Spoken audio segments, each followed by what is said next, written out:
starting on the stream there. It's working? Mm-hmm. Excellent.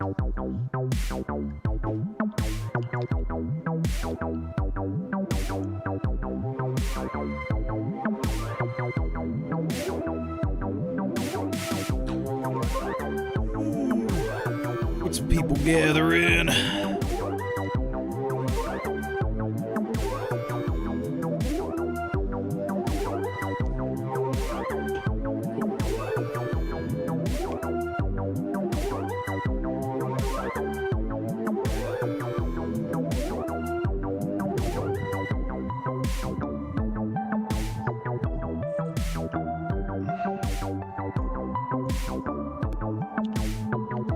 Kind of pleasant music to watch someone be drowned to and tortured. Well, yeah, I have a lot to say about the music. I really nerded out. Okay. What's up, Mella? Hi, Mella.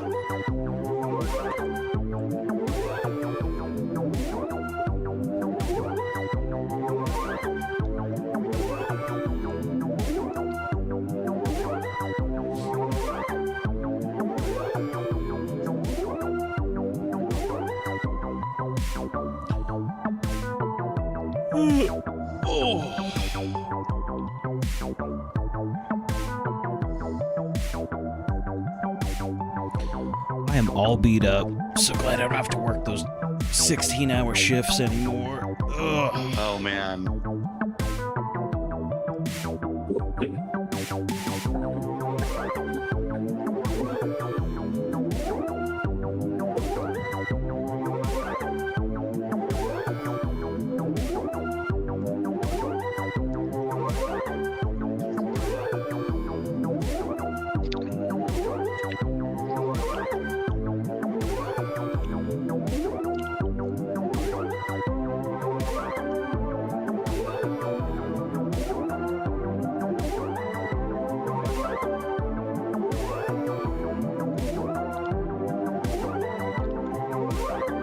All right, we're getting into it.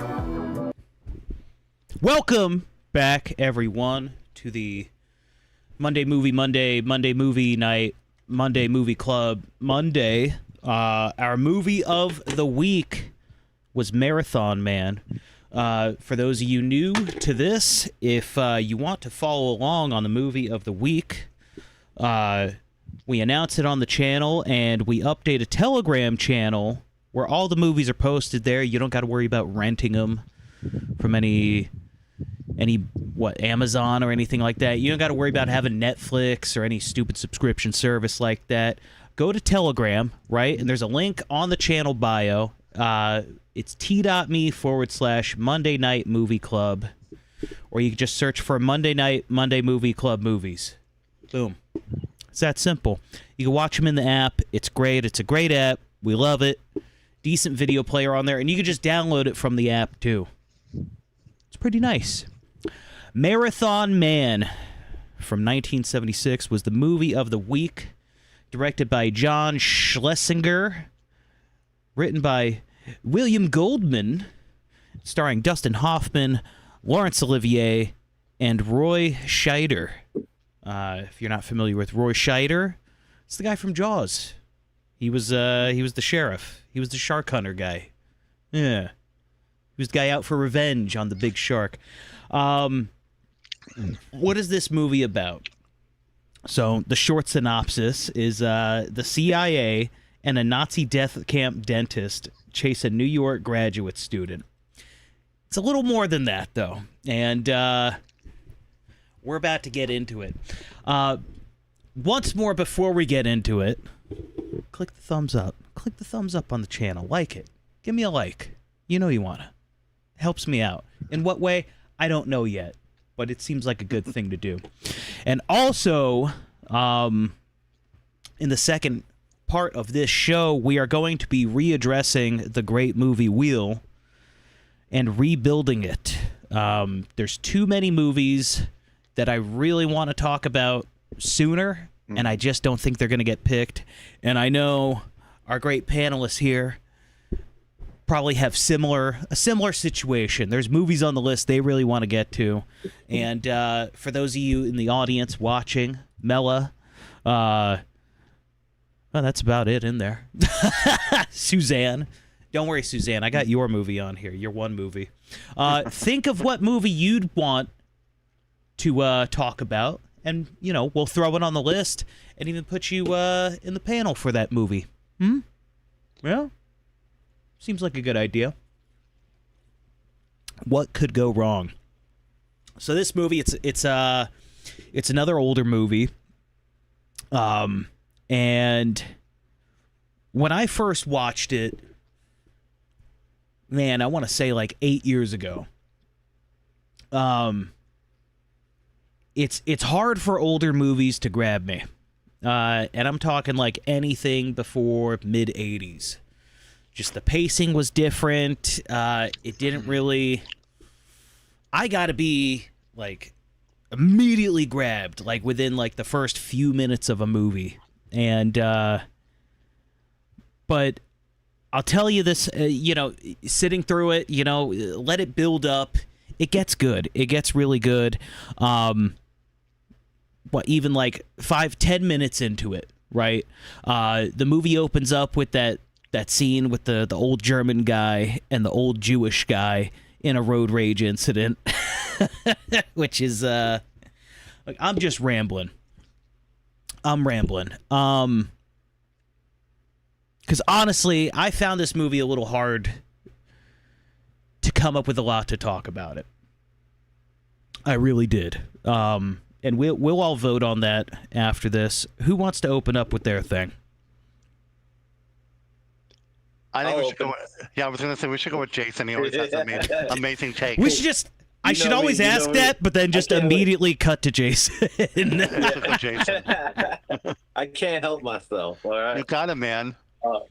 No, I agree. This isn't a movie that I would like buy on Blu-ray for my collection, but it was an interesting film. I'd never seen it before, so I was glad to watch it. I thought it was a good movie overall. Lots of interesting stuff, but yeah, as far as like a lot of the movies we've covered so far, they're very sort of like psychological odysseys, and they're unreliable narrators, and so there was a lot more meat to chew with films like that because they're a little more open to interpretation than Marathon Man.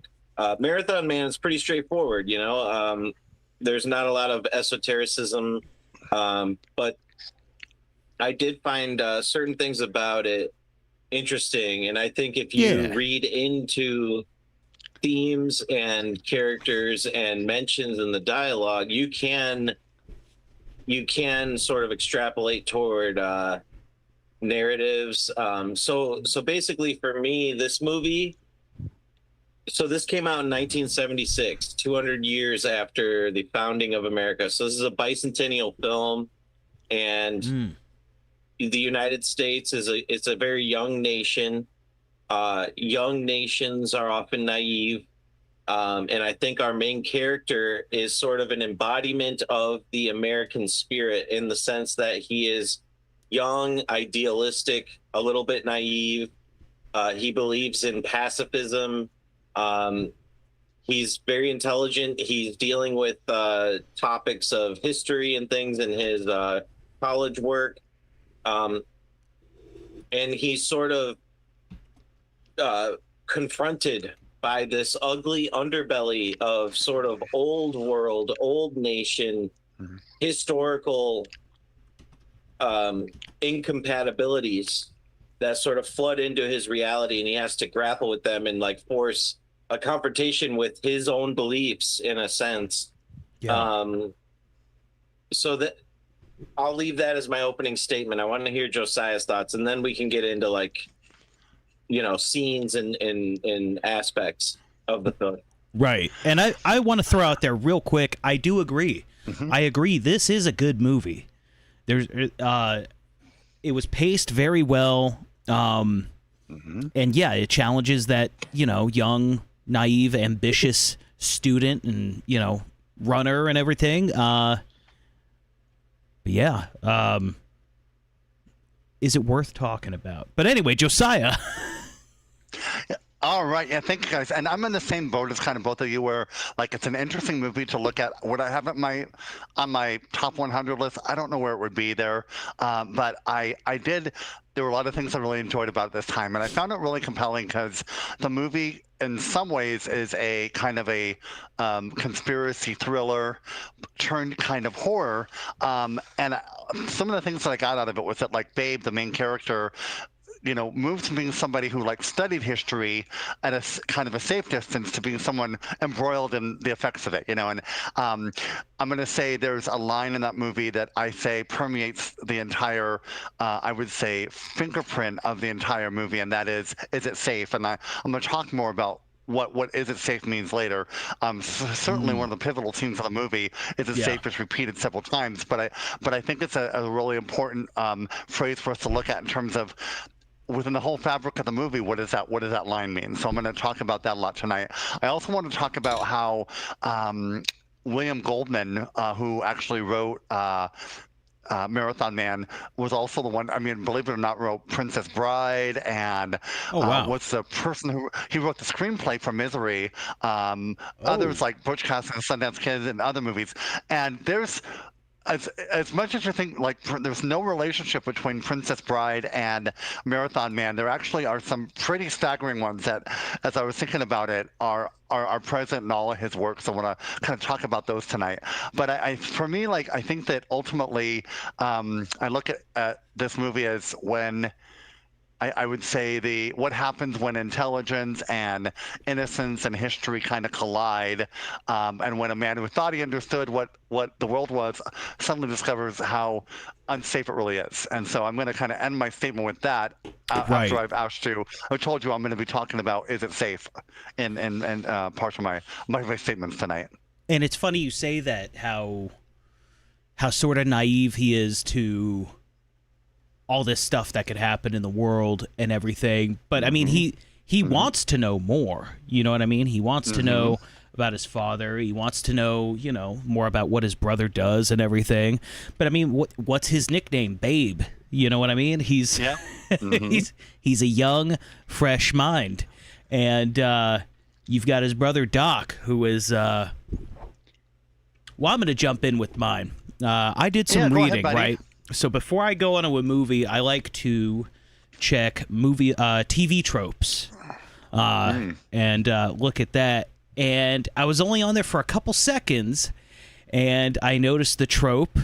It was agents in an affair or something like that. And I don't know if you guys know this, right? So this movie's based on a book, and it's only very lightly implied, and I'm talking like you really gotta squint and look for it. Very lightly implied in the movie, but it is definitely announced in the book. Doc, who is Babe's brother, arguably like the second main character of the movie, and Janie, or what's his full name? It was Janeway was his last name. Janeway. It was the henchman of Cell, the yes, the played by William villain. Devane. Yeah. Devane, yes. Yeah, they're in a homo relationship. Ooh. Did you guys know that? I did not know that. I rewatched to see how much it's implied, and it's very loosely implied.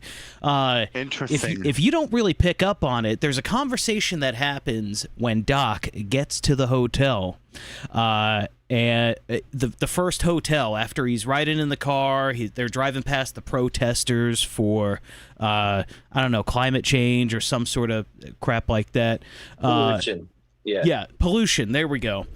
He's in the hotel, and he's wrapping up the chocolates around, that package, and he's on the phone, and he tells Janie, he's like, why don't you get your ass down here? I've got a ton of alcohol, and he says that line twice. Janie, get your ass down here. Over my head. I know. He didn't say like, "Get your ass down here, man." He said, "Get your ass down here." Completely over my head. Oh my gosh. Yeah. This is blowing my mind because we do we never, both of these men who seem to be rich, powerful men, we never see them with women. We don't. Except for the one scene when Doc goes to meet his secretary. What's his name? Devane, whatever his character's name was. Janeway. He's with a woman, but then Doc shows up. The woman gets up and leaves, and Doc sits down. They get down to business. So yeah, that's interesting. I never even thought of that thread right there, but I think that's definitely possible. Well, like I said, it's stated in the book. Like it's known in the book. Incredible. Yeah. I had no idea. Ugh, degenerate. But that was just an interesting thing. And it's funny how it's only very, very, very like subtly implied in the movie. In fact, you could leave it's up to interpretation because it's not an established thing. But yeah, I mean, it almost looked like in the movie he could have possibly been romantically involved. I'm talking about Doc now with his secretary, but the one who's killed very early on, she walks off into the darkness, and then the soccer ball is just kicked. Nicole from the shadows. Yes, Nicole. Yes. But yeah, I found that interesting. That wasn't something I picked up on. But then when you re-listen with that intent of like, is this motherfucker gay? These guys sodomites? Well. And wow. Yeah. I really enjoyed the pacing of the movie and how it followed sort of three protagonists, really. The first, and it's beautifully put into three acts. The first act is mostly just following Doc. I mean, Babe's peppered in there for a moment here and a moment there, just to sort of not leave you totally in just Doc's world. But I really appreciated the pacing of the movie with, the first third of the movie is just about Doc. He's dodging assassination attempts and stuff.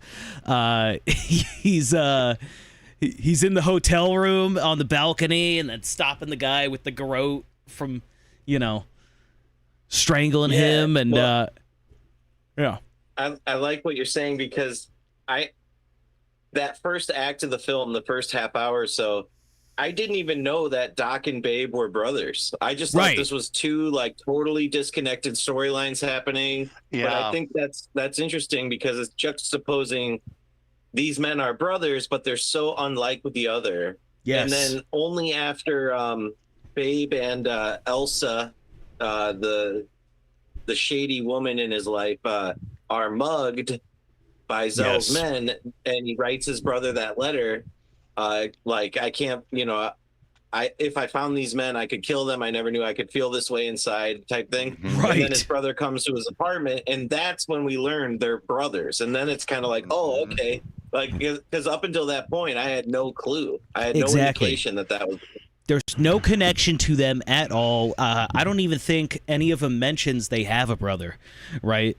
Until Doc shows up in the apartment messing with his younger brother. And yeah, that is really cool how opposite they are, but maybe they aren't, in the sense that, like, you know what I mean? Like, maybe they aren't exact opposites, and you sort of learn that.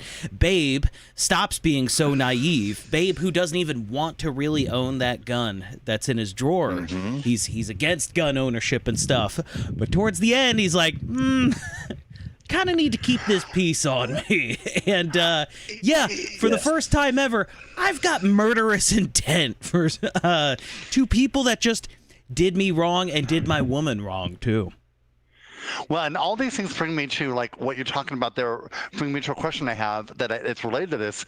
The movie is called Marathon Man, so I want to hear from you, Jason and Nick. What does that title mean? Let's talk to the audience about the title. There's the obvious meaning, and then what would be kind of another meaning about it? All right. So my initial reaction to this question is he's this young idealistic man, full of ambition, full of dreams and desires.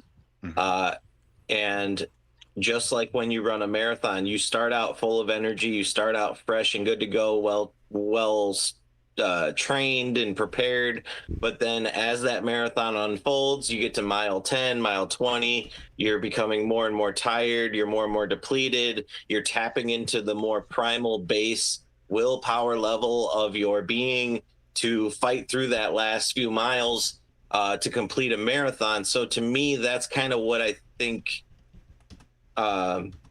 That's my answer to your question. Right. And he literally was a runner, right? I mean, he literally was someone who was a Yes. runner. Right. You know, so, and Jason or Nick, what about you? Look, there's the very shallow meaning, the very obvious one. He's a runner. He's Yeah. clearly a runner. He's inspired, I would believe, by that black marathon runner that it keeps cutting to in black and white. What it means in the end, no. He had the chance to run from this. He had the chance to run from this, right? They knew he did not know where the diamonds were. They knew he did not know anything about the diamonds. They tortured him until, Dr. Zell, he confirms, he's like, he knew nothing, but I had to be sure. But he doesn't know anything. Just kill him off. And he could just get away and get, just fade into nothing. No, he's going to get to the end of this. He is going to run and get to the end of this. These fuckers killed his brother. They set up this woman to lure him in and play with his heart and his emotions. They traumatized this man. I mean, the whole setup with Janeway and everything, pretending to rescue him and kill those guys, and then he just drives right back to that spot for even worse agonizing torture. No. He plays into his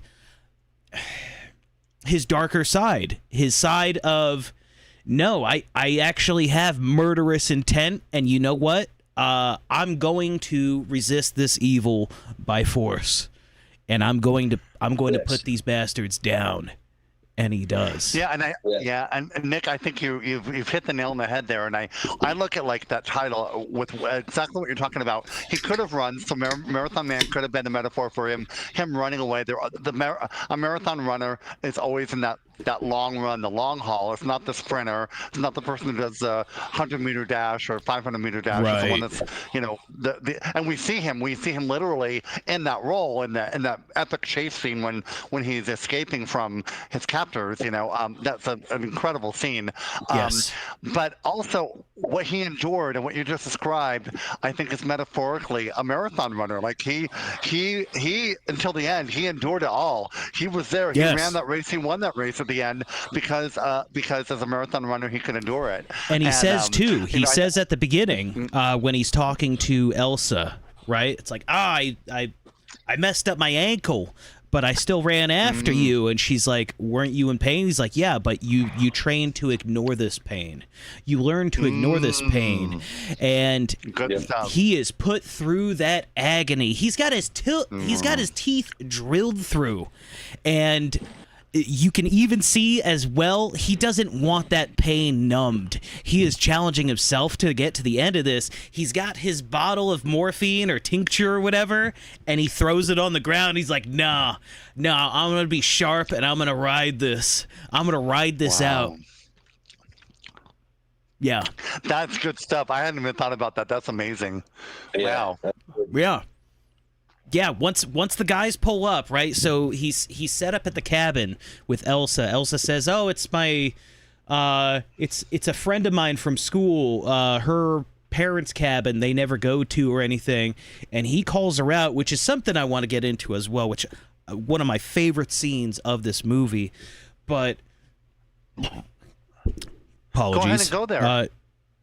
Okay. You see a lot, especially in more modern movies, right?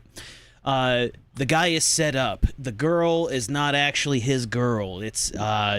She was actually on the enemy side, but he still has feelings for her, and he still loves her and wants to believe the best.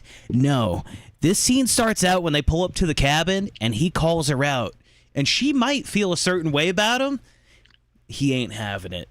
And you could see in the shootout, right, in so many other countless movies, when the chick is murdered, she's caught in the crossfire and she's murdered, the protagonist just sits there and goes, "Oh no, why? No, he looks at the dead bitch and he goes, "All right," and then runs on. He just moves on. And she even called out to him. Remember, she calls out, "Babe," and that's when he turns around and realizes, and he shoots.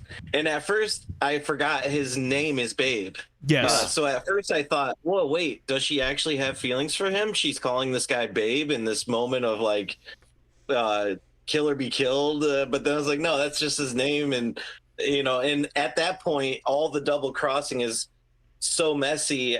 No, she would of course want the person who shot her to be also shot, even if she didn't love him, so that was like a really interesting scene for sure. Oh, Living the Dream said clove oil. Yes, thank you. Yeah, it wasn't morphine, but clove oil had to be put on contact with the teeth. You can choose comfort or pain. Yeah. And what an agonizing torture scene too. It's horrible. Yeah, we had Sebek watch the movie with us while he's going through tooth pain as well. Thankfully, he didn't make the connection, but yeah, to have that as the contrast of like, we will give you small amounts of this and just know you're going to go back to that world of pain. Like, your nerves are shot, they're exposed, and your teeth are drilled through. And we're going to bring you back to that pain, take you out of it, and then bring you right back into it. Yeah, exactly. And it was so diabolical because they'd give him the clove, but then they'd hit him with the sniffing salts, and then they'd give him clove and hit him with the sniffing salt. So he couldn't just shut off and fall asleep and let the pain-killing effects take hold. They were forcing him to be awake through this like up down unstable state where he's in pain.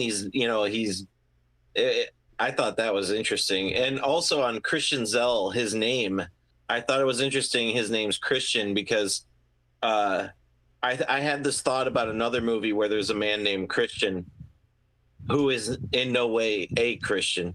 And it makes me think of the phrase Christian in name only. Right. I'm Christian in name only. I'm absolutely a demon, but I'm going by the name Christian. So you sort of think I'm safe. You think I'm just a little old man or whatever, but no, this is like a literal like Nazi torture guy or whatever. So Jason, let me ask a question, because that was something crossed my mind too. The fact that it's Christian Zell, do you think there's something to the fact that like Zell it's really SZELL, but if you took the S out, it would be sell. Like, he's selling the fact that, I mean, he's not Christian. He's right. He's selling himself off as Christian, like, oh, I'm just some innocent old man. Let me. And he's so evil. And not to mention, he sold freedom to the Jews if they had enough money out of the concentration camps. Right? Yes. That was the whole thing about him. And I would venture to say he's one of the worst villains of all movies. I mean, he's really, really awful. For sure. I mean, dude, he's hated by everybody. And that's an interesting thing, too. So the third act really focuses more on Zell. He's peppered into the second act after Doc is killed, and it focuses more on Babe and his story progressing and everything. Part 3 focuses on Zell, and it's got a very heavy, lengthy scene where Zell is trying to learn about the diamond market. And where do you go to learn about the diamond market? You go to the Jewish side of New York City around all these Jewish jewelers. And, we were talking with Sebek. It was funny. We were talking with Sebek, and he said, wouldn't the Jews kind of see him as a hero? For saving Jews from the concentration camps. And I argued, no, you got to think about this. he only saved the ones that would pay him enough money to get them out of the camps. So think about the ones who could get out and all the people they lost. You know what I mean? We all have our takes on what happened, but all the people they lost that couldn't afford, that couldn't bribe this doctor, this dentist, to get him out of there. So, and you see this, right? He's got very clear anxiety. He's nervous, walking through these streets just full of heebs, and they start recognizing him. And he starts trying to come up with a backstory. Like, where do I know you from?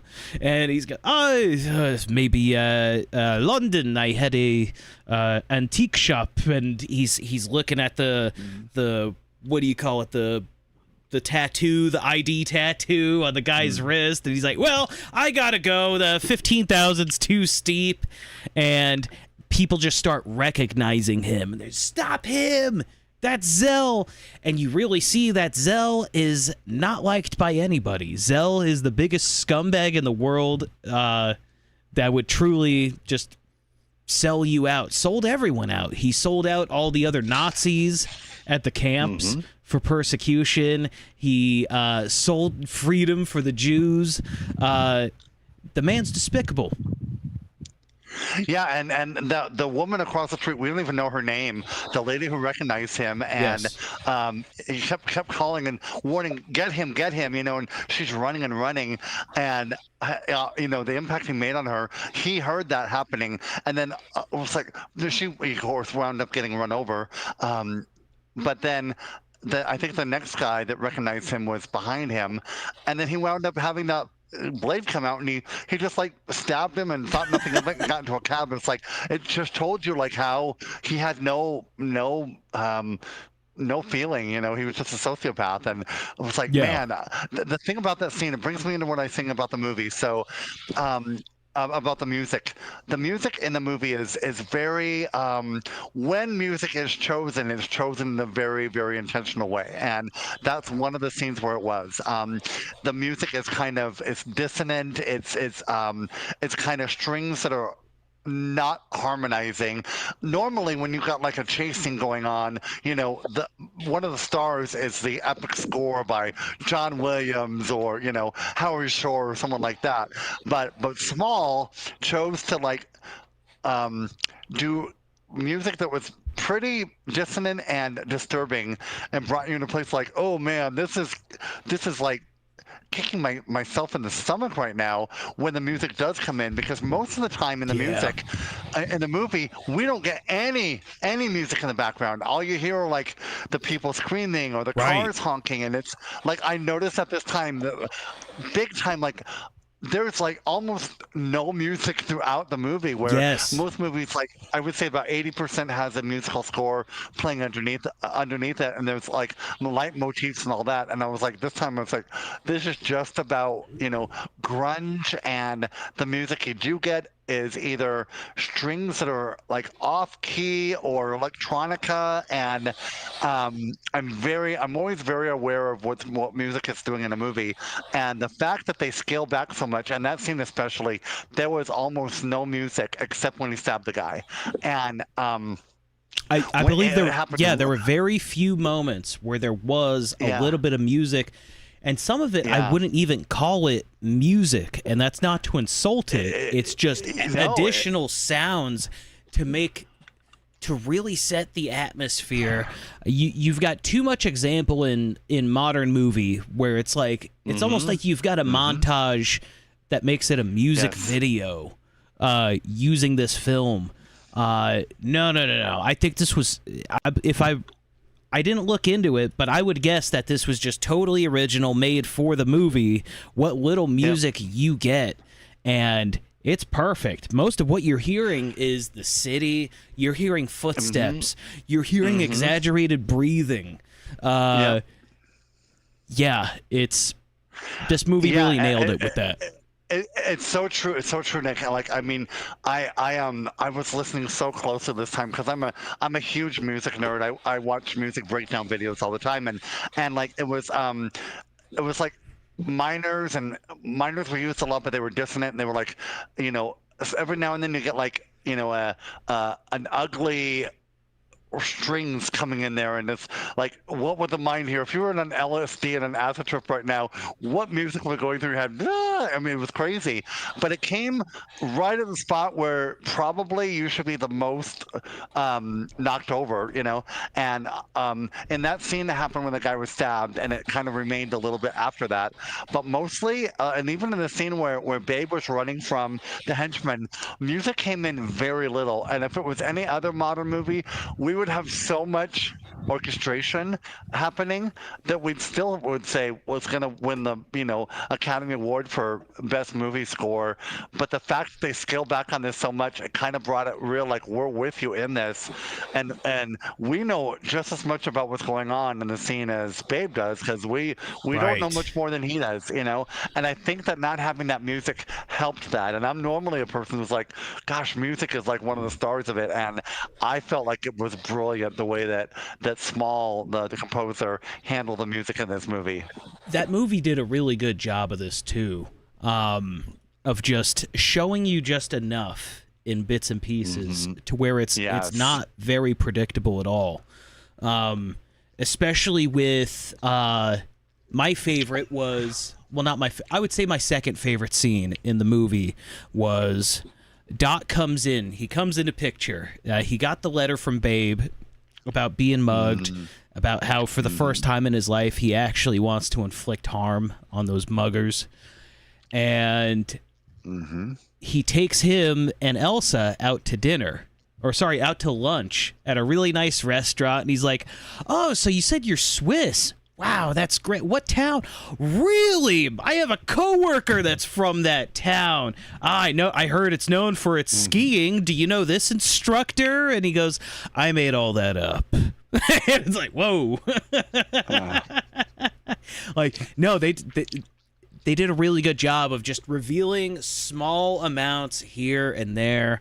And it was a great movie. I'm sort of figuring out now, maybe it is a movie worth talking about. There was more to it to talk about. I had to talk to y'all about it. So yeah, that's why I love this forum for that reason. We always get there. Jason, what about you? What are other things you're thinking right now? Yeah, so for me, I was really noticing what I laid out in the beginning was sort of this: you have America, you have the young idealistic perspective of our American protagonist, and you have the opening scene where the Zell's German brother is so basically, for those who haven't seen, Christian Zell, the ex-Nazi, he's wanted by the U.S. government for war crimes during World War II because he was like a concentration camp torturer. And so his brother is running his diamond smuggling operation out of the United States on his behalf while he hides out in Uruguay. However, in the opening scene, we see his brother, he swaps some diamonds with a guy, and then he gets into his Mercedes-Benz that barely runs, and he's stalling in traffic, and this like obnoxious Jew is stuck behind him, and he starts to holler and honk his horn and starts like talking Yiddish to this guy. So the German guy leans out of the window and starts talking German back to him. And then the Jew realizes, oh, okay, I see who you are. Okay. So now this Jewish-German historical conflict is now taking place in like this microcosm of the American New York City. In America, right? It's this young burgeoning nation. It's open doors for everybody. Give us your tired, hungry, whatever the psyop is.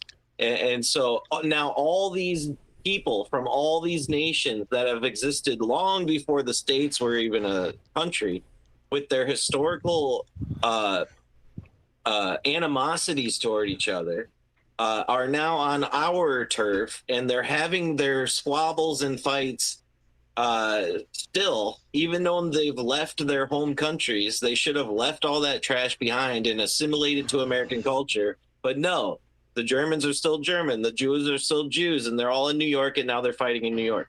And so it's this idea of like this older generation, the old world. They're clinging to these outdated structures and perspectives, and now they're waging conflict with each other on our dime in our home. And so they're speeding down New York streets, endangering everyone around them. And they get into this road rage incident where they're literally racing now, and they're racing each other. They're bumping cars, and then they both crash into a gasoline truck and explode, which I thought was hilarious, right? Yeah, but very symbolic. Yeah. Yes, it speaks to this, this outdated, age-old conflict. We see how it ends. It ends in everyone gets killed. It doesn't matter which side you're on. Everyone dies in a fiery death, including the bystanders that are just going about their business. This guy's just trying to guide this big gas truck out of this tight spot, and here comes their conflict and just blows it all up. Yes, and so interesting, right? Because the German is in a German vehicle. The Jewish guy, he's in an American vehicle. And so this, to me, was kind of like they came here and now they're in the driver's seat of the American project.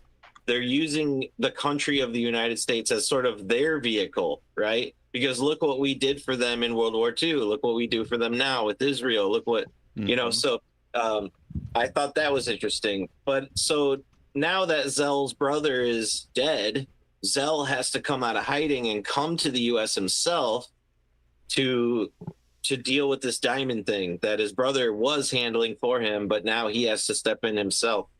And also with the idea of this young American nation, it's multicultural experiment and it's capitalism. We have the Federal Reserve here. We invented the motor vehicle, hence why I thought it was interesting that this opening scene involved motor vehicles. In motor vehicles, a lot of people consider them a symbol of American freedom. Henry Ford created the vehicle, and now everybody can drive and travel wherever they want, and there's no limit. But I think it's interesting because I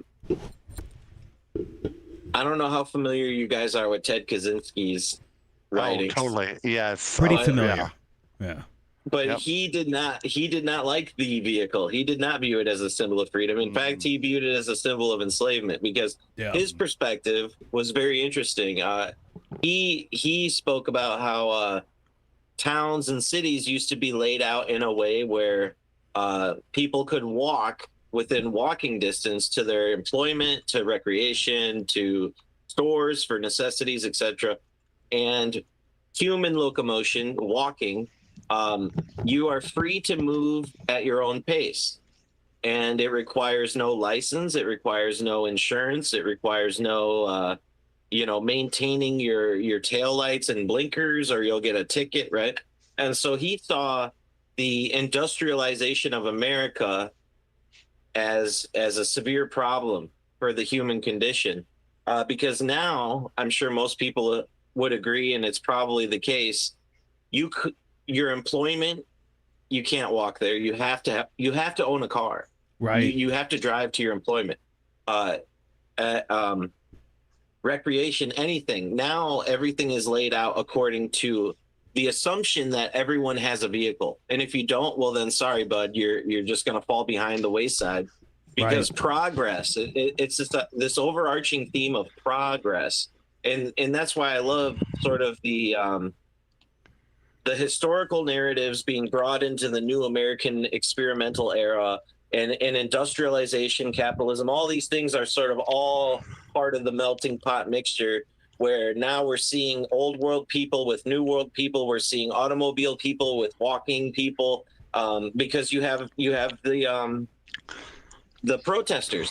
They're protesting pollution, and they're all on bicycles. And you see Doc in his car, and he's all mad because now he's got he's got to wait for these darn bicyclists to get out of his way so he can get to his destination, right? And Ted Kaczynski, he predicted this, that, you know, the more ubiquitous and necessary traffic becomes, people are now going to be suppressed on behalf of the traffic system rather than the traffic system fit people, right? Yes. And this is the same with economics or any other system, right? The systems, it used to be a system was for human benefit. Now humans must be shaped to fit the system rather than the other way around. So I saw a lot of themes in this film that were making me think a lot about Ted Kaczynski, and especially his manifesto. Well, let me see what he called it. I have a note.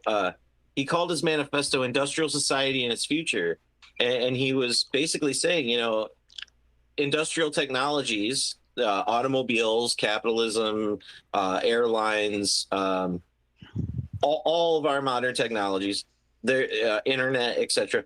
They're going to destroy human freedom and dignity. And I find it interesting too. There's a couple other loose threads that I tied to Ted. So Ted Kaczynski in 1978, which is after this film was made. Okay, so I don't obviously the filmmakers weren't thinking about Ted Kaczynski. I highly doubt that. However, this was the era Ted was alive and dealing with these same topics. So so in 78, he carried out a series of homemade bomb attacks targeting universities, airlines, and technology-linked figures, earning the nickname the Unabomber. Over 17 years, his attacks killed 3 and injured 23. So a total of 26 victims, and that number 26, I'm going to come back to that in a minute. In 1995, he demanded that major newspapers publish his 35,000-word manifesto, Industrial Society and Its Future, arguing that industrial technology was destroying human freedom and dignity. He was arrested at his isolated Montana cabin in 96, pleaded guilty in 98. He died by suicide in a federal prison medical facility in June 2023. In Harvard, 1959, when he was 17 years old, Ted gets tapped for a personality study run by Henry Murray, a man who trained OSS spies to resist interrogation before Harvard ever hired him. 3 years, electrodes, filmed interrogations designed to tear his beliefs apart on camera, then forced to rewatch himself break. He later called it the worst experience of his life. Murray's research widely reported to be tied to MK Ultra. And so I thought about our main character, Babe's father, because he was a well-respected historian and he killed himself. So we have the suicide idea. We have this deep analytical thinking about history and progress. And so I think his father would have been dealing with similar realizations that Ted was coming to. And then Ted's entire manifesto is about technology and control. Another word for that would be tyranny. And then remember, when Babe is in college, his professor asks him, "What's your doctorate thesis going to be on?" And he says, "Tyranny. I'm going to talk about tyranny in the American political system." So there's interesting connections here between sort of the thoughts that Ted Kaczynski was having and sharing at the same time that this film was being written and produced, even though they have no direct connection that I could find. But what do you guys think of that? My mind's blown by this, buddy. I had never made this connection. This is like Jason. It's epic Jason show, man. This is great, buddy. You've got me. You mentioned Uncle Ted, and I'm not gonna lie. I'm going through like, man, not just automotive, not just cars and traffic being a way to enslave us, but I mean, look at every technological advancement we get, the internet, phones, like and it just led me. I'm not gonna lie, I got a little distracted, but it led me down this train of thought, that I always have, where, man, like what, 20 years ago, it wasn't a requirement that you have a cell phone. And now that's what Ted said. He said, right, new technologies, when they're released, they're optional, but then they become necessary. So you have to keep upping and progressing and changing and submitting and paying for more and more, and all these things come with legalities Right. and enforcement, and so you're constantly just ever more, okay, 20 hey, years ago 20 years ago we didn't have to have a cell phone, right? And now, yes, and much longer than today's age, like even 10 years ago, it's a requirement that your employer can bug and harass you whenever the hell they want. You better answer that phone. yes, Right? yes, We yes. didn't always need cars, but you better race everyone to get to work on time and avoid traffic. And yeah, dude. But again, that's like, on the side from the movie. I'm sorry. I'm going down a whole Uncle Ted mindset. You're good, man. Yeah. Well, let me tie it back to the movie. Okay. So that number Excellent. 26, you know how I am with numbers. Like I can't help it. Yeah. So when Babe is talking to Elsa, and you referenced this earlier when he was talking about, training for a marathon. And he says, when you race 26 miles, you don't give in to pain. And I thought that line was interesting because Ted had 26 victims and he was tortured through the MK Ultra, but he didn't give in to the pain. And so I know that's a very loose, likely not a direct connection, but I just thought how interesting that of all the numbers of miles they could have used, and of all the references they could have used, they used those references. So that's another reason why, for some reason, I just intuited Ted's manifesto when I was watching this film. And then the more I started watching the film and reading about Ted Kaczynski, the more it was just all like, I don't know, there's connective tissue here, guys, Funny. So Jason, your mind, you're incredible. And then Josiah, also when one last thing real quick, then you could pass it to Josiah. Yeah. So when Doc meets with Devane, forgive me, I keep forgetting that guy's character's name. What was Devane's character's name, Josiah? Do you remember? Janie. Well, he was Janeway. Janeway. Yep. Janeway. Mm-hmm. Yeah. So when Doc meets Janeway at the restaurant where Janeway is with a woman, but then Doc shows up, the woman leaves, and then they get to serious business. Janeway says about the death of Zell and about the climate change activists, all these themes and things happening in the city. He says every schmuck with a grievance is in his basement right now, implying these people are probably in their basement, plotting or planning terrorist acts, because we know that Jane I already forgot the name again. I'm so sorry. Janeway. Okay, thank you. Sorry, guys. Janeway, it speaks to this whole, nowadays we'd have Antifa, we'd have any number of dissonant groups, right? He works in the division that Doc works in, so they're sort of like corrupt government agency. They're not CIA, they're not FBI, they're somewhere in the middle. He even says that at one point, right? He says when something is, too I forget the thing, but he that's what he says. We're sort of between the CIA and FBI. We're like this middle gray area that deals with corruption between those things.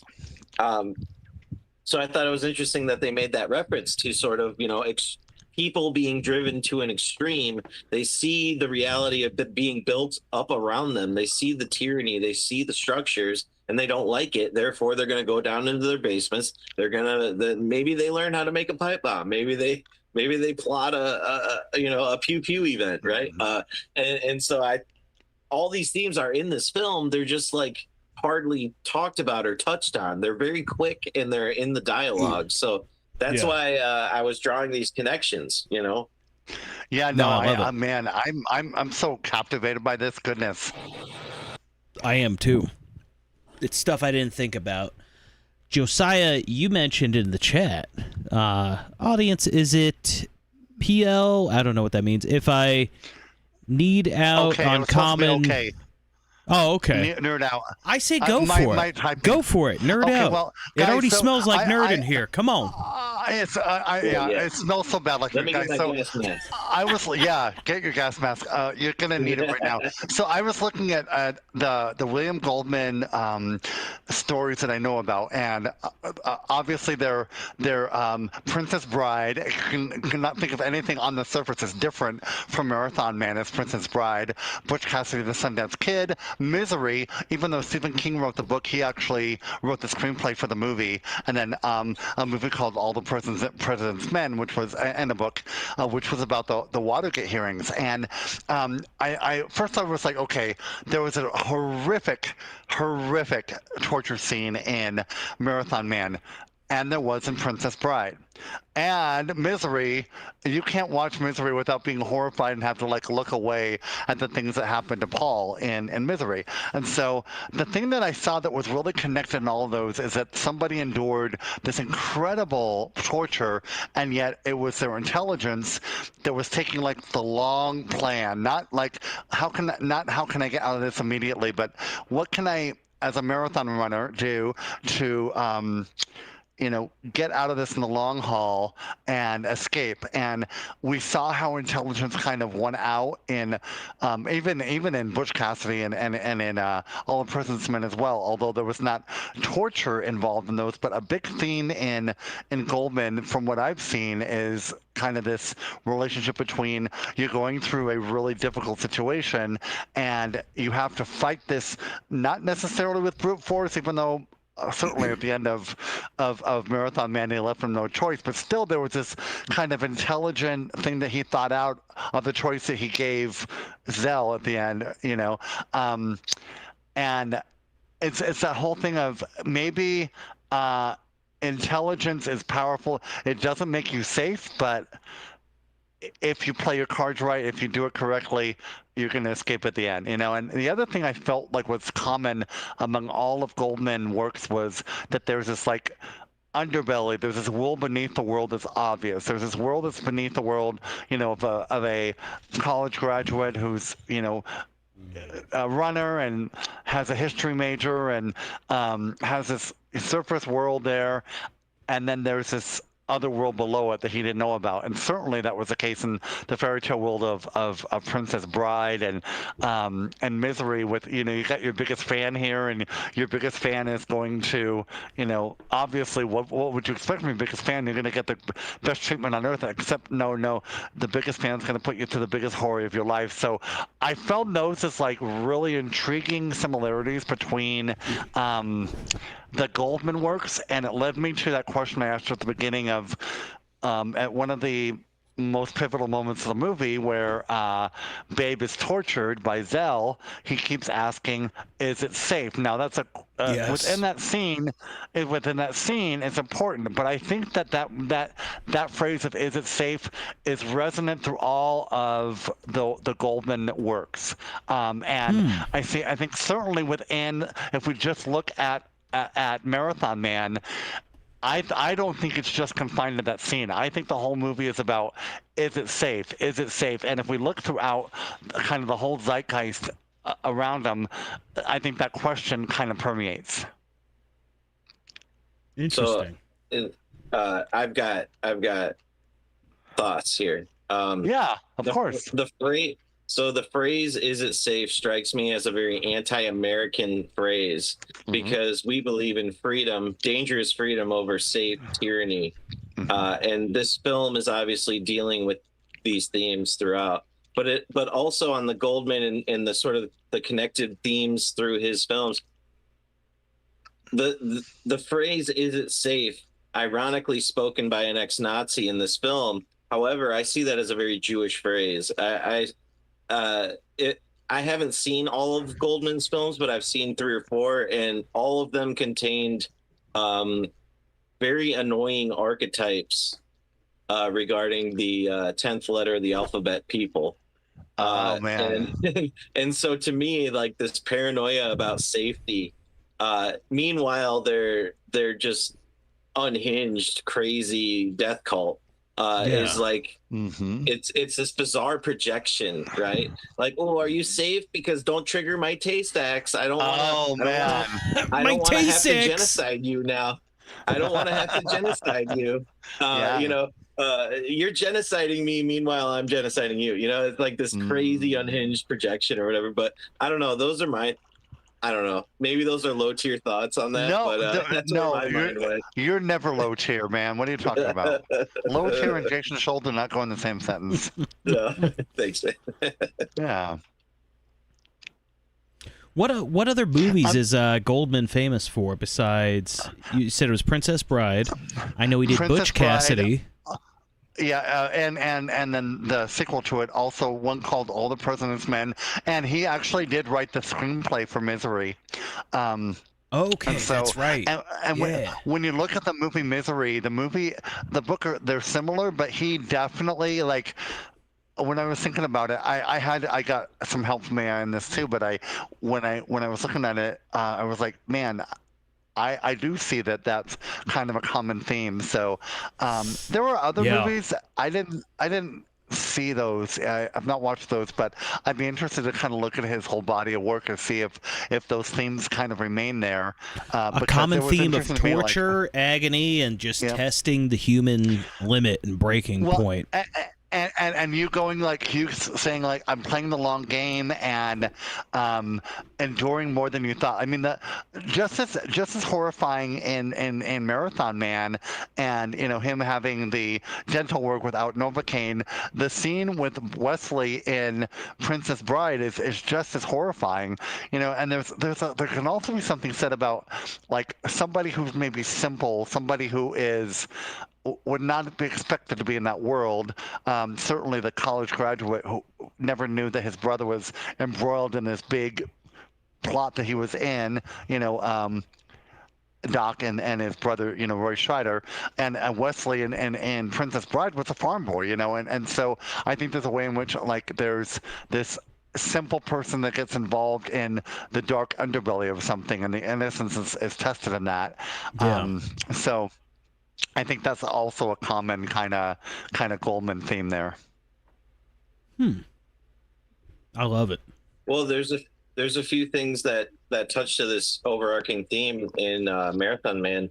So remember there was a bagger strike at the airport, and as we know, Yeah. especially if it's the 70s, poor people don't fly.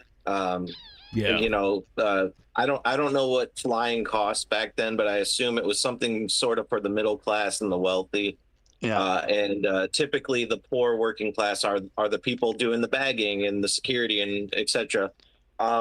So we see again how this progress in industrial technology is it's driving a wedge between the wealthy and the poor to where now they have nothing in common. You have sort of the slave class and the ultra rich class, and all these systems cater to the rich class ultimately. And so this bagger strike at the airport, you know, it's sort of like the pollution protesters. We keep seeing like ground level revolts against the modern industrial structures that cater the rich while enslaving the poor. And then Zell, when he gets off the plane, he says, "The land of plenty. They were always so confident God was on their side. Now I think they are not so sure." And he says that, you know, very cynically and sort of like, haha, these young idealist Americans, you know, now that they have their own country and all this, the realities of the world, of competition, of capitalism, of warfare, etc. Now, technology and they're slowly realizing, oh crap, you know, it's sort of like the main character. He realizes I can't be a pacifist and survive this world. I literally have to. No. I have to forego Yes. my ideals, my naive ideals. I have to forego them. Mhm. I have to transform into a competitor and a survivor any way I can, and that means I have to wield this pistol against my enemies, just like everyone else is already doing, right? And so it's sort of a transformation. You know, it's if you look at this through the hero's journey, right? It's you're in your little bubble, you're safe in the Shire, but then all of a sudden you realize Sauron exists, and you realize the orc armies exist, and now you have to go out and you have to survive, right? And when he's talking to his brother, and I love the interaction between him and his brother, because his brother, I like that because they're from the same seed, they're from the same family, yet one understands the world. The brother, he understands the world, the true nature that's sort of undergirding all this, like, woo woo, oh, everything's safe and fine. Well, no, not really, because I didn't tell you, buddy, because I didn't want to shatter your naive bubble, but I'm actually like a covert government op who's dealing with like severe criminals. But his brother's under the impression. Well, go ahead. I think his brother knows that he has the potential to really be more than he is and like truly understand the world. You could see him when they're talking in the apartment, and he's like, "What are you doing? Like, what are you doing with your life? Oh, you want to be a historian, or you want to go to college?" He's like, "How about you come to work with me in Washington? You know what I mean? How about you come do this?" He knows what his brother's capable of, and I think his brother doesn't think he's capable of it. But clearly, hesitation. Clearly, he is, and not necessarily of the life of being a CIA scumbag and whatnot, but like, just the ability to be a man that gets shit done, a man of action. And it's funny, when I first watched the movie a long time ago, I don't know, this randomly popped in my head. I remember seeing that ending scene where he's in that area where he's constantly running at, training for his marathon running, and he leaves the water treatment facility, and he throws the 45. He throws that 1911 over the fence into the water, and I originally saw it as like, okay, he got a taste of the world, he got a taste of that, and he's just going back to what he was. No, I kind of see it as like, I see it as, no, that was just the signature to this job being done. Like, that was this job of putting an end to this evil, this sect, this bubble of evil that somehow enveloped him. He did it. And that's my random thought. Yeah. Sorry. But I like that. That's interesting, because I love it. I hadn't thought this before, but his dad killed himself with that pistol, and he hung onto it. So in a way, it's like a haunted object. Right. And this haunted object became something he used for his own survival. So it killed his father, but it helped him survive. Yes. So now there's a balance now. So now he can cast it away. Right. You know what I mean? Yeah, and think about this in terms of the title again.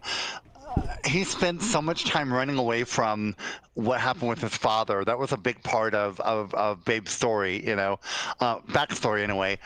But yeah, he uses that at the end. So, I mean, as a marathon runner, he winds up winning in the endurance test in the end. And I'm finding a connection with that right now. And it's like, oh boy, I'm nerding out. Yeah. Smelling.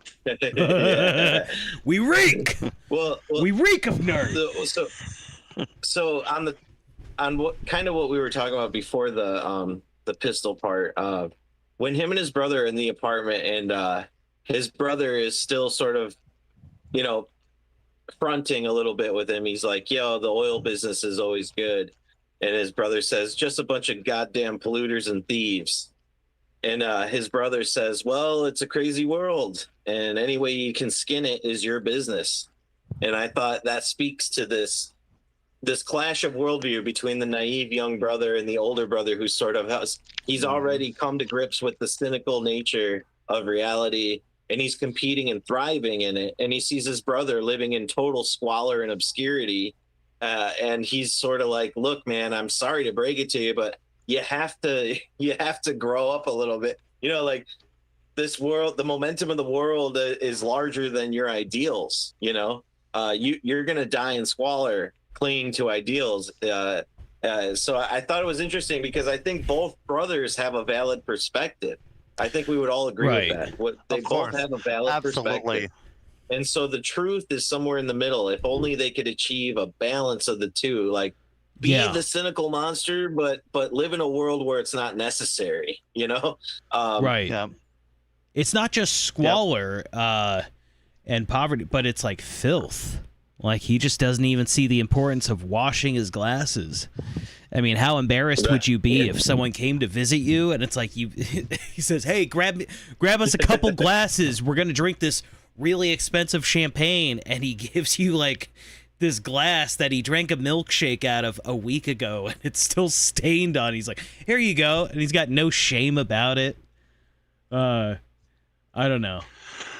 No. Oh, okay. I have a question for you guys. So, in looking at Babe's kind of arc throughout the movie, does Babe fundamentally change by the end of it, or does the ordeal simply like reveal that he already had that strength? What are your thoughts on that? Because I was really trying to think like, was his strength already there? He's a marathon runner, and so Marathon Man's a title. Titles are big for me. So did his ordeal get him in that strong place that he endured to where he was, or was that already within him? I'll let you go It might have first, been Jason. a combination. Yeah, it might have been a combination. Of course, well, he had to have already possessed the strength to overcome it, but I think it was a moment of revelation for him to actually discover, yes, I don't know. That's a good question. I might have to think a minute on that. Think a minute. What do you think, Nick? I'll answer. So most of y'all know I did prison for 2 years.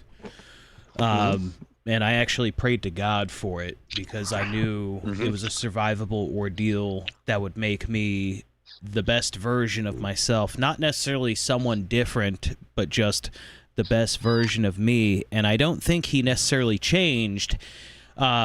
He just became the best version of himself.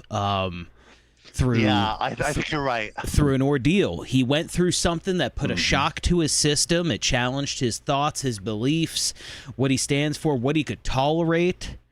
And yeah, it made him the most solid version of himself that there could be. And maybe he changed a smidge here and there, but it sort of, what's the term? What is it? Iron sharpens iron or something like that? Like, yeah. I was just gonna say, bro. He was a crude blade it before. only sharpened him. Exactly. He was a crude blade before, but when this hammer came down upon him, he is now folded Japanese steel.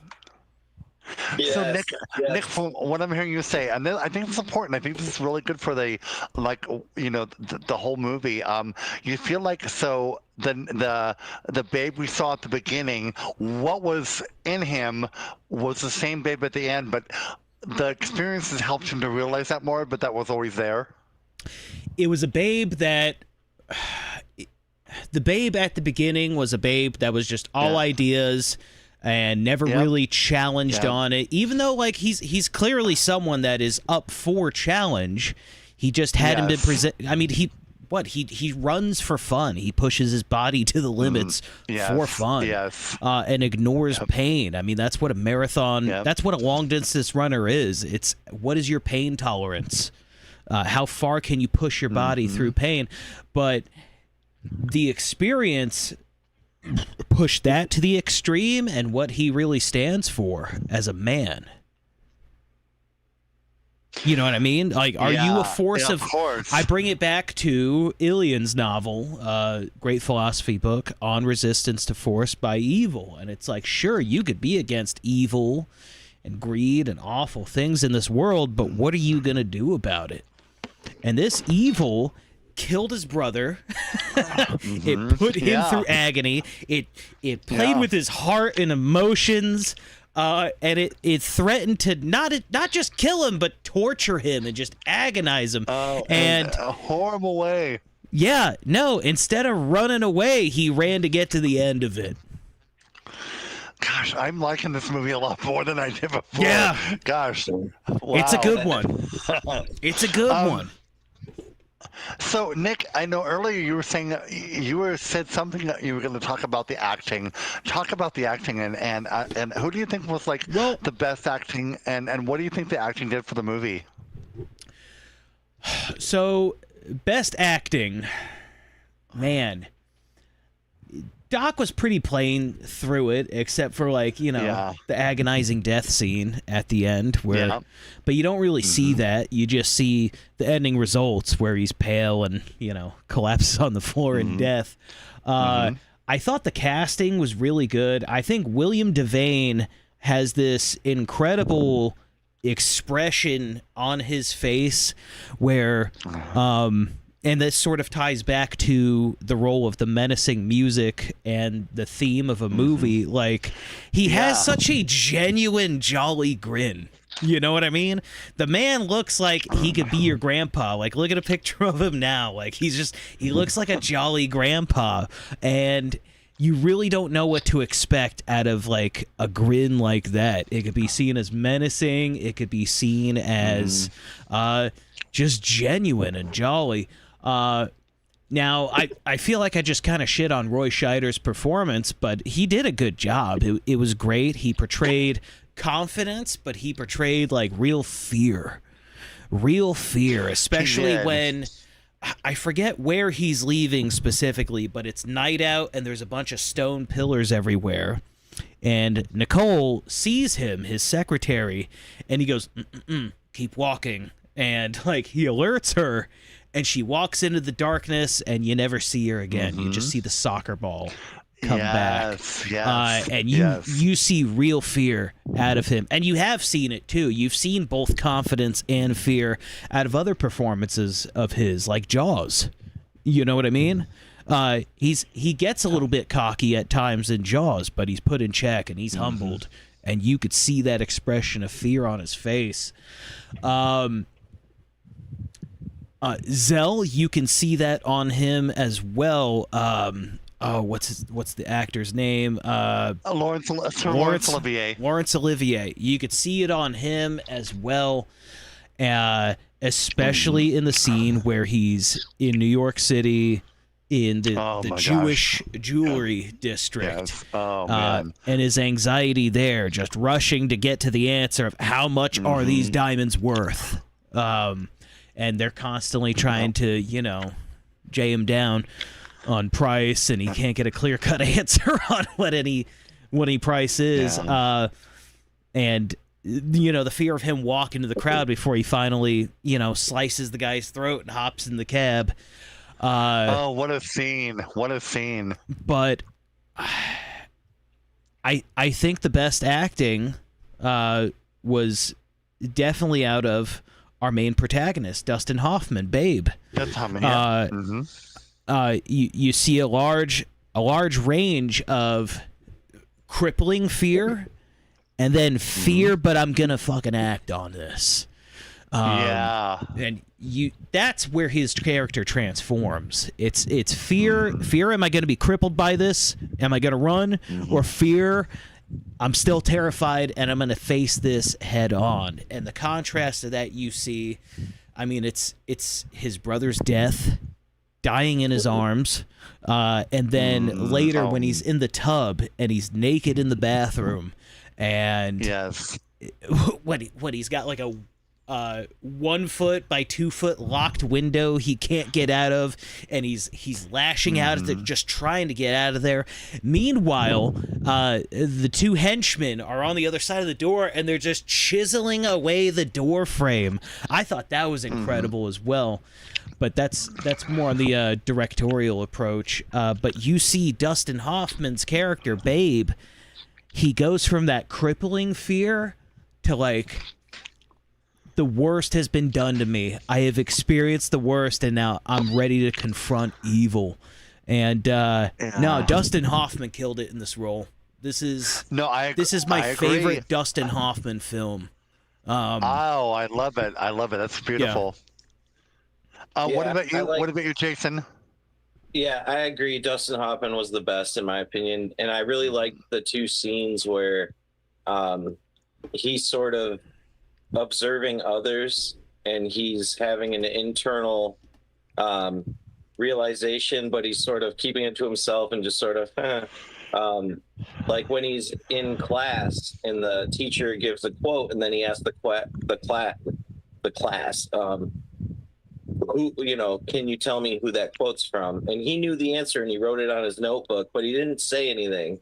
And he watched how everyone else didn't know it. Yep. And then even after the fact, the teacher says, "You knew the answer, I could tell, but you didn't say it." And so I imagine as an actor, it's probably hard to act a scene like that, to portray the internal without any external verbalization or overt behavior. Just purely on like facial expression or the look in your eye. I thought that was interesting. And it was the similar thing when him and Doc were at lunch with Elsa, and Doc is, at first you almost think his brother's flirting with her, and he's sort of watching them, and he's sawing away at his chicken or whatever, and he's taking bites, and he's kind of like, huh, okay, I see what you're doing, bro. You're trying to steal my girl. And then all of a sudden his bro calls her out, and then he's just like, wait, what? And then he's like, and at the same, and almost he couldn't believe it either. And so he had to, stay out of it. And he storms off and chases Elsa or whatever.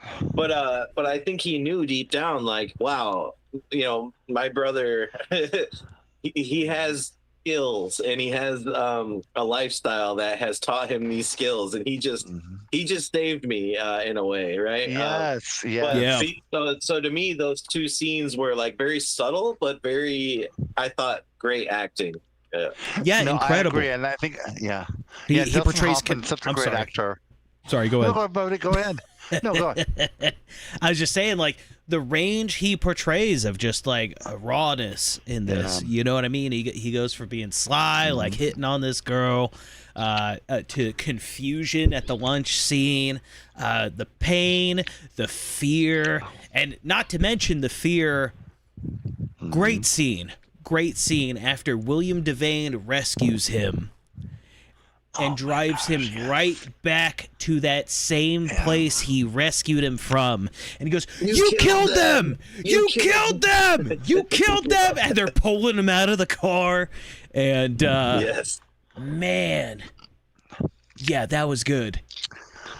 Ooh. Yeah, here's a hot take. So I love Dustin Hoffman. I agree with you. I think he was probably the best actor of the movie. And of course, through Laurence Olivier. But I don't want to underestimate William Devane because I hate him so much. And what's interesting is that there was an 80s and 90s soap opera, 19 soap opera called Knots Landing, and the directors of that show, they were the writers were named David Jacobs and Michael Fileman. And they're like, oh, we have this character we want to add named Greg Sumner, and we want him to be kind of like the guy in Marathon Man who's got a New Jersey accent and he's ruthless.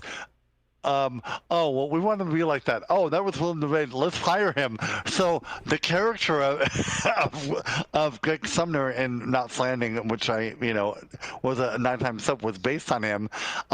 He was such a good actor in that. And I also have a comment. It was like the supporting characters, the people who we don't even know their names. That woman who was Jewish on the other side of the street, I felt for her so much.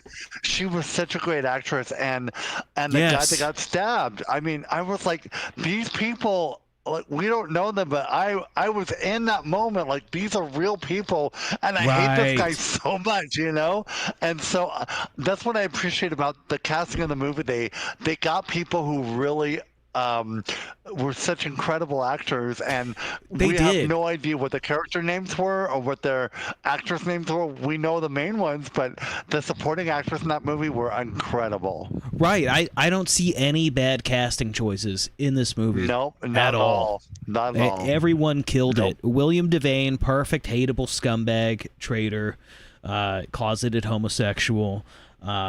And then Doc, ultimate, the maestro, the maestro, the man of his craft, also closeted homosexual. But Dustin Hoffman as Babe, like everyone, the two Jews on the sidewalk, the Jewish woman, like all of them, just great casting all around. It's a good movie. It's a damn good movie. Guys, if you haven't seen it, watch it. And we've got it on the Telegram page. It's Monday Night Movie Club. Or wait, no, hold on. It's t.me/Monday Night Movie Club, or titled Monday Movie Club Movies. Check it out. We put all the movies on there for discussion. Speaking of which, do we want to continue, or do we want to go on to the second part of this? We can go. I'll do either. I have one last thing. Yeah. Well, maybe two, but All right. So when I watched this, of course, I thought about running. What is running? What could it mean? What if you were to take running as a symbol? And so this is my notes on running. Forward momentum, ambition, a journey of personal growth. Metaphor for overcoming obstacles. You could almost say running could be a metaphor for the pursuit of spiritual or life goals. And breaking free from limitations or the judgments of others. Running, freedom, running away, running toward. I think these are interesting. Running is a steadfast pursuit of what is laid before you. You're taking each step at a pace. Everything before you, it's passing under you and past you, and so you're sort of navigating the present in a way that's exhausting you, but you're enduring. So there's a lot of interesting aspects when I started breaking down running. Yes. And then I thought about running away from something. Could indicate running away could indicate avoidance of a difficult emotion or a difficult person or a threatening situation. Running slowly. And of course, we see this in our characters in the story with our character. He's dealing with all this stuff. He's and then running slowly. So a marathon runner, they don't sprint. They run Right. slowly. They go the long game. Totally. Yes. Yeah. Yeah. So running in running slowly, if you were to juxtapose it against running fast, what it could mean to me, I interpret that as like suggesting a frustration of feeling held back by internal resistance or external obstacles. So like to run a marathon, you're going forward because you're ambitious and you have energy and momentum, but at the same time you're not sprinting, so there are things sort of holding you back from gassing out too quickly. So I just thought it was an interesting thought experiment to like break down running as symbolic metaphor, and I think that's what this movie is kind of doing. Obviously, Marathon Man, and but another interesting thing with Zell and Janie, I forgot his name again, guys. I'm so sorry. I'm never gonna remember his name. Janeway. Yeah, I refuse to learn that name. Okay. Okay.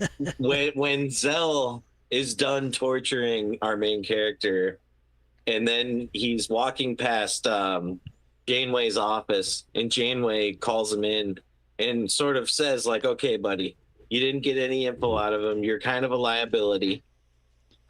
And he says something to the effect of, "I put my country first," sort of implying like, "All right, bud, I can take you in if I wanted," right? And Zell says something to him, and then Janeway's like, "Praise from Caesar." And I thought that was an interesting. I wish I would have wrote down the actual dialogue, because now I feel like it was pointless to bring it up without the actual dialogue. But there was some interesting themes going on there about patriotism, about New Rome. America, of course, is sort of a new Rome. Caesar, this idea of tyranny, of there was a lot of things sort of being condensed into the dialogue exchange in that scene that I thought were very interesting, because again, we're dealing with characters who represent nations and worlds and historical eras. So I thought it was an interesting dialogue between the modern American nation and the old sort of German nation.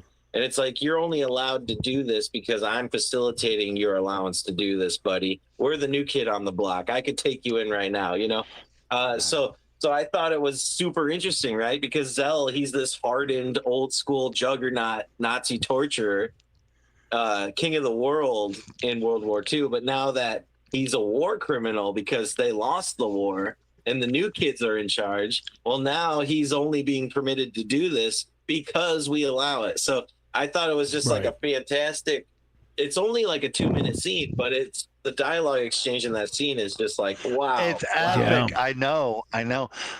And can we talk about the ending? My gosh. Oh my gosh, the ending of Zell. Let's talk about that. What are your thoughts about that, Nikki? I mean, when you're talking about the end of Zell. I loved that it was a personal thing. He didn't give a shit about those diamonds. None of this was about the diamonds. He wanted to put this guy through pain and make him eat those diamonds.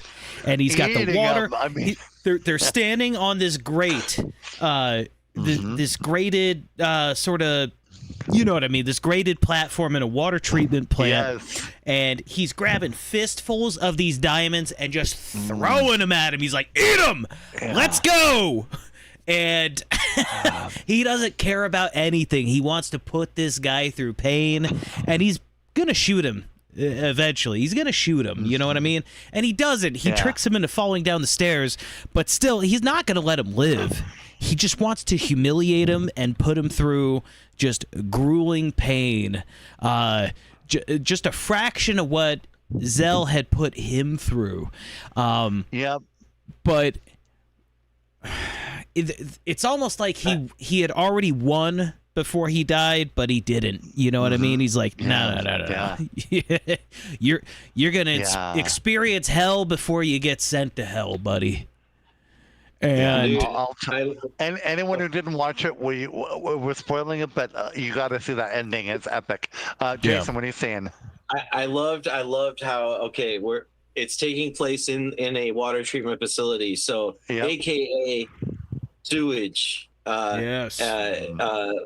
City water supply. Okay, so and I like how Zell, he represents a man in a high place.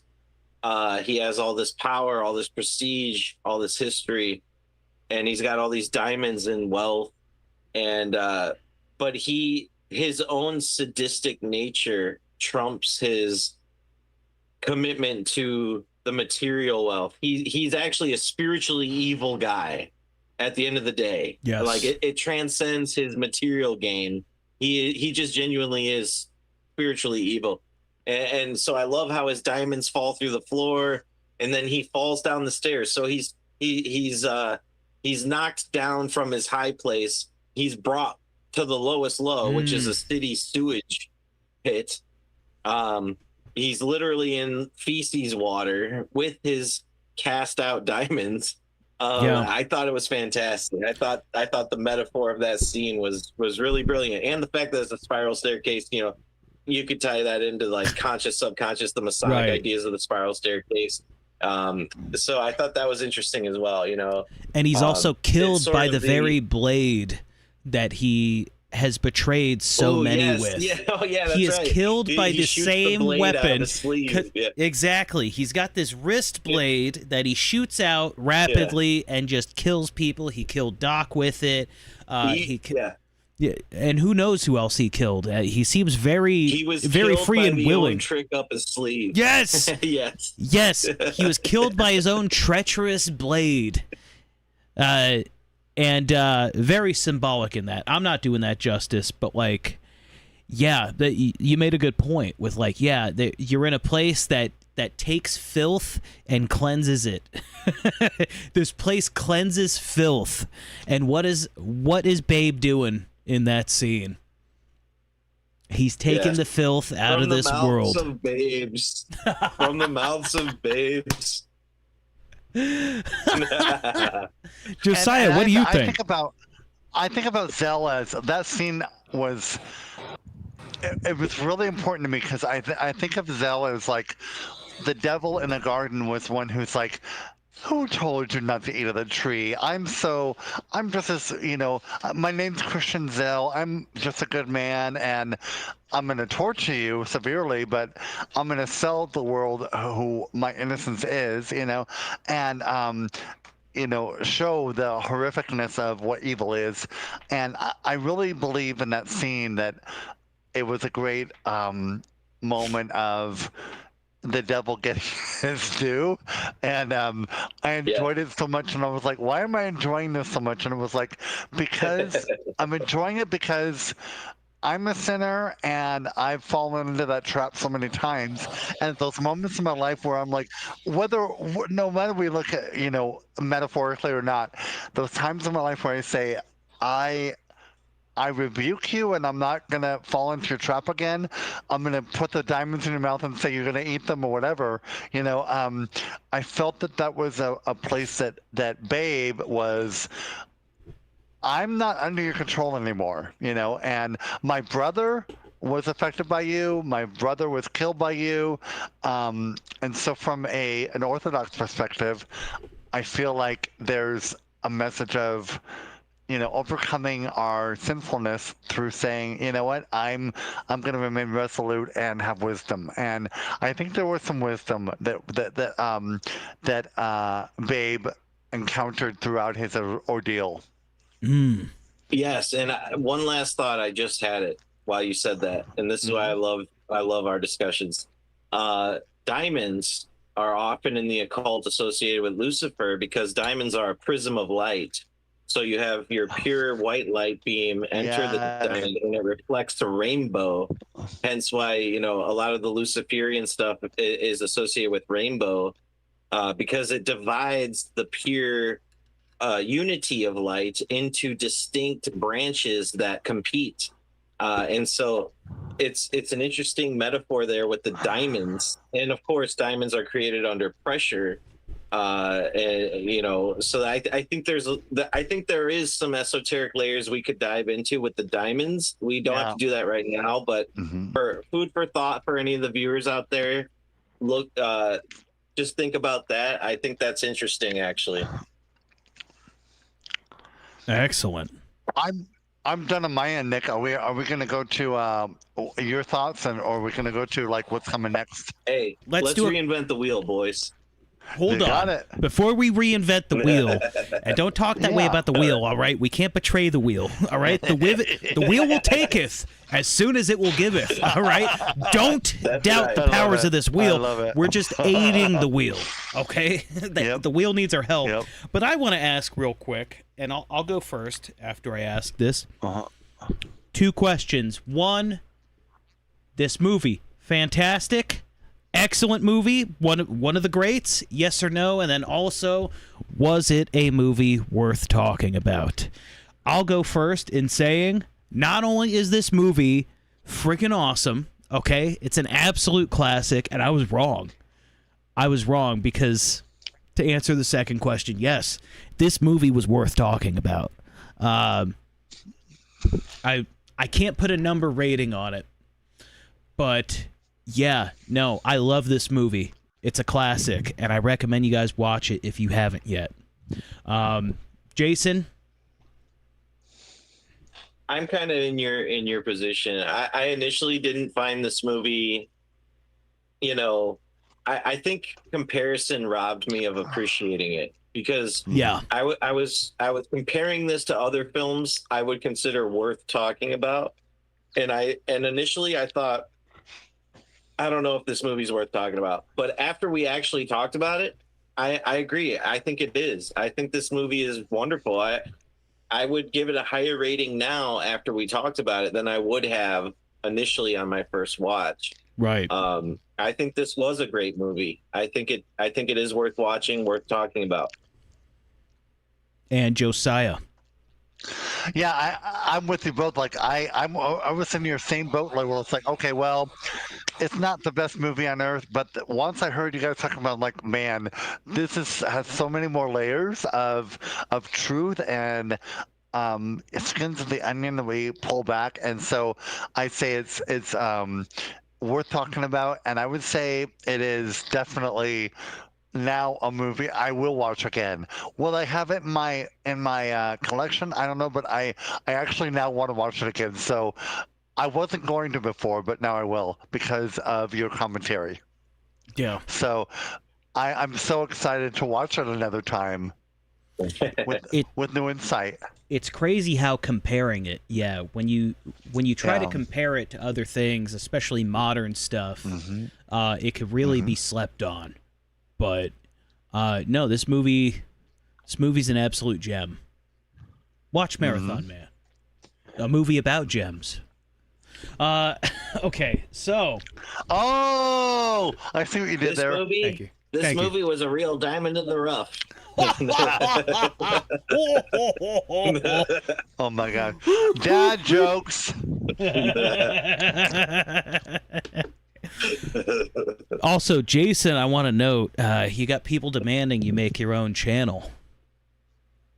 Yeah, I for think real? we need a Jason Scholl schizoanalysis bro. channel, and There I'll you go, help you bro. produce it too.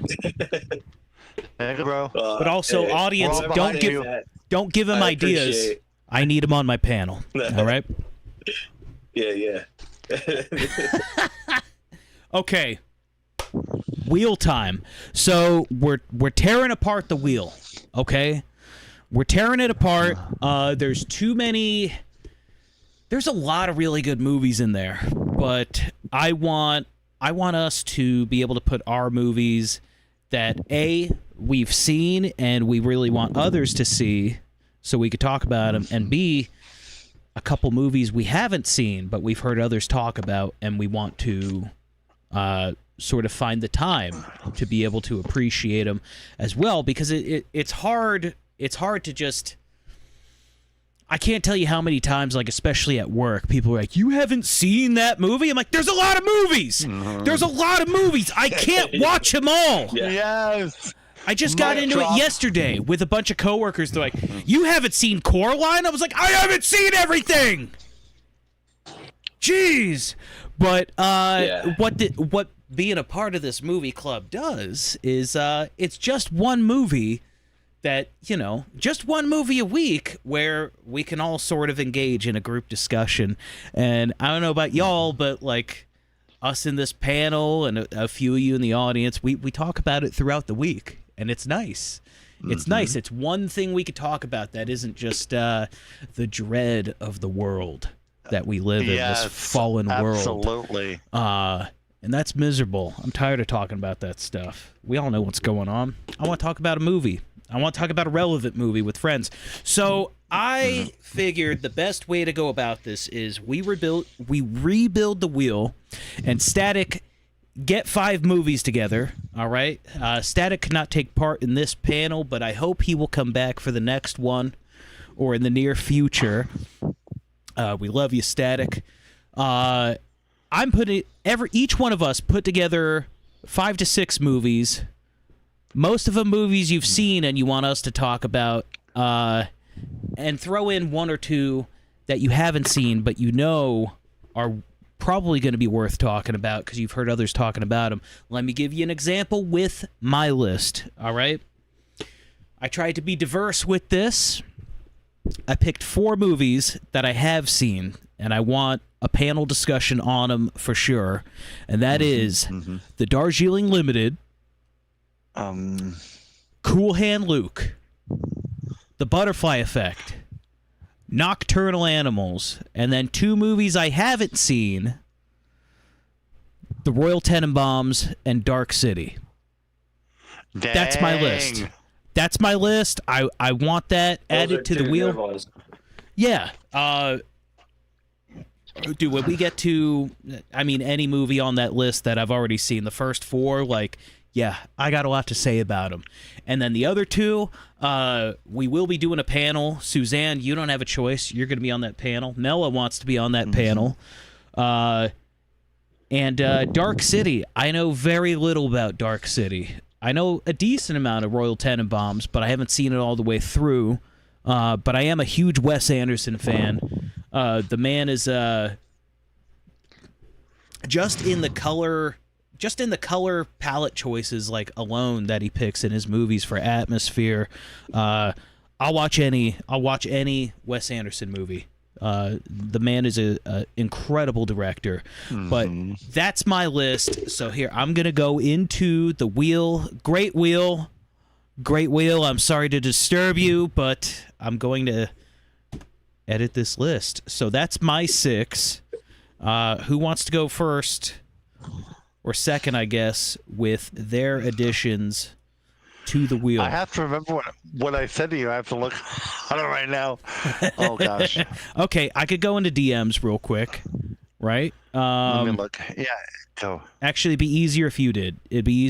I don't want to leave the Discord page. I will go in there. Yep, I'll go in there right now. Hold on. Jason. Kavanaugh. There you are. Go, Jason. All right, yeah, I can give mine. So for 5 or 6 that I would love to discuss that are not currently on the wheel, Men Who Stare at Goats, Tinker Tailor Soldier Spy, American Beauty, okay, Willy Wonka and the Chocolate Factory. Oh!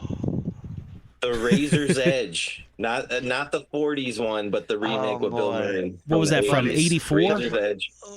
Yeah, and I think 80. Yep. The first 2, Jason, I did not see. My goodness. Wow. And then the Doctor Sleep, the sequel to The Shining, and The Warriors. The Warriors, I believe it's from 1970. Really? About New York gang. Wow, I love that movie. Oh, I can't wait to hate on that movie. Come on, the Baseball Furies, they're cool as hell. The 2 I have not seen that I hear a lot about and I would love to discuss and watch, The Master and Dead Zone. Oh, dude, the Dead Zone's great. The Dead Zone's great. That is a Chris Walken classic. Man, he must have been like early 40s or late 30s in that movie. And yeah, it's based on that weirdo Stephen King, his book, but it's a great movie. Fantastic movie. Yeah, who else is in it? Martin Sheen. Can't think of other big names, but fantastic movie. Josiah, your list. I have, so mine's weird. I've got Field of Dreams. Okay. And Pan's Labyrinth. Sweeney Todd with Johnny Depp. Apocalypse Now. Serenity. And Rear Window by Alfred Hitchcock.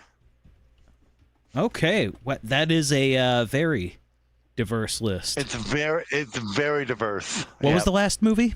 Field of Rear Window. Rear Window. Okay. Jason? Field of Dreams, I believe, was filmed about 30 minutes from where I live in Illinois. Oh. Well, it's in Iowa, and are you in Illinois or Iowa? Well, I'm in the very north. I'm in the northwest tip of Illinois, so it's probably Iowa. But it was in Dyersville, Iowa, because I've been to the farm. It's about 35 minutes from where I'm at. Nice, that's awesome. Are We Not Men asked, what about the new Marvel movie? Get him out of here! Got it, buddy. Get him out of... No, I'm just playing. I'm playing. No. Ban him. Ban him, please. No. You're done! What's up, Are We Not Men? Good to see you, man. Okay, Static. Static, did you get your list? And audience, all right? Anyone in the audience, if you want to be a part of a panel or you want us to talk about a movie or have it be the center of discussion for a week within said movie club. Yep. Static band, Are We Not Men? Oh, Oh shit. boy. Wait. Static. No, I was kidding. Hold on. Wait. Wait. Hold on. what? Wait. Hold on. Wait. Hold on. Wait. Wait a minute. Just a second. Yeah, guys, anyone in the audience, if you'd want to be on a panel or you want us to talk about a movie or have it be the center of discussion, throw out a movie. We're open to suggestions. But it doesn't mean it'll necessarily get through, all right? It has to pass my scrutiny as well. Stand by the little toast. Oh, are we? That's funny. Of all the kids' cartoon movies, The little toaster. I would Funny. even like an American Tail. I would I would stand by. talk about the little toaster. That's actually one of my favorite childhood movies. Like, dude, I remember eating cinnamon sugar toast before watching that movie. Like when I was like 5. Yeah. That's funny. Yeah, if I could sum up the memory recollection with the taste profile of Cinnamon Toast Crunch, it would be, Brave Little Toaster. Good call. Brave Little Toaster. It's like, those two go hand in hand. Good call. The alarm clock, man. Love it. Wow, what a character. The alarm clock. The grumpy vacuum. The little faggy safety blanket character. Yeah. Yeah, dude. Yeah. What a little piece of shit he was. But and then just the champ, the toaster. Add yours next week. All right, Static. I'll add yours. Ooh, he's gonna think deep about it. Okay. How about you, Mela, Suzanne, Arnie? You got any real suggestions? Kyle swims the Nile. Okay, so hey, shout out to everybody who's here, man. Thanks for watching, guys. Yeah, thanks for watching, guys. We will appreciate it. Thank you guys for being here. Like and support Nick's channel. This is so awesome. I like to think of it as our sort of collective thing. All right, this is our thing. Okay, it just has my great name that I picked on it. That's all. Headchasm Mickey. Okay, so I've got the new list. It's smaller right now. We will add a little more to it. Not too much more. Okay, so I think this is going to work this way. Hold on, I'm getting the new scene together. Give me 1 second. Oh, there's Jason. And there's that. Okay, hold on. I really should have planned this earlier, and I didn't. Boom! There's the wheel. So wait, does that... oh, geez, that's the old wheel. Damn it. Hold on 1 second. Bear with me, guys. Okay. Gotcha. Okay, hold on. Let's see. We're going to take that off, and then... come on now. Okay, there's the new wheel. Okay. I got it fixed. We got our new wheel. So much better. All right. Oh, great wheel. A great benevolent wheel. What is our next movie of the week? I got 100 on red.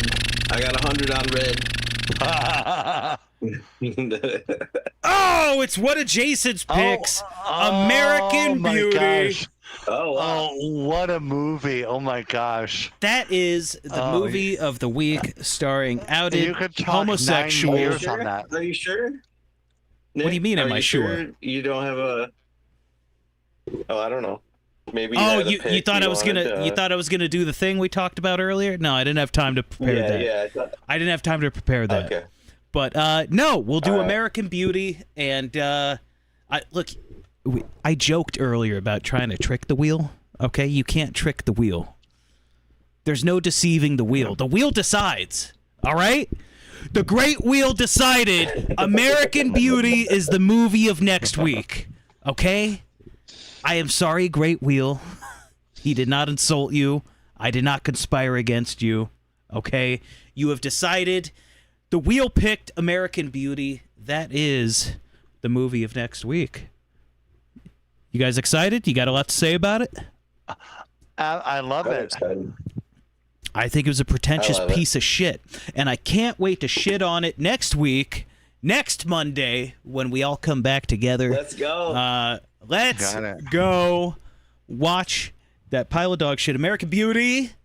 Great suggestion, Jason. Who knows? Maybe I'll love it more this time. I don't know. It really is. It's one of those movies you love or hate. Okay. But I think it's got. I mentioned this during our Donnie Darko episode. There's certain social commentary that I think is similar to what Donnie Darko was exploring with social commentary, and I mean, it is an artsy film, you know, and there is some stuff in there, but I don't know. I hope you guys like it. I think it's a good movie. Oh, I love it. It's a perfect turn of the millennium year two. It's a Y2K film, so American culture at the turn of the millennium, shifts in family dynamics, in pop culture, sort of underbellies bubbling up into the surface, midlife crisis. I mean, there's a lot of interesting things. So, okay, awesome. And we're under 2 hours again. We're right at the 2 hour mark, and I just saw some of the suggestions you guys got. Let's see. Static, I will send me that 5 in a DM, please, and I'll get them added to the list. Okay, Mela says You're the Dragon and Memento. Great movies. I will add those. Ooh, Memento. Let's see. Kyle said The Heathers. Never heard of that, but I'm interested. Yeah, I've never heard of that. Let's see.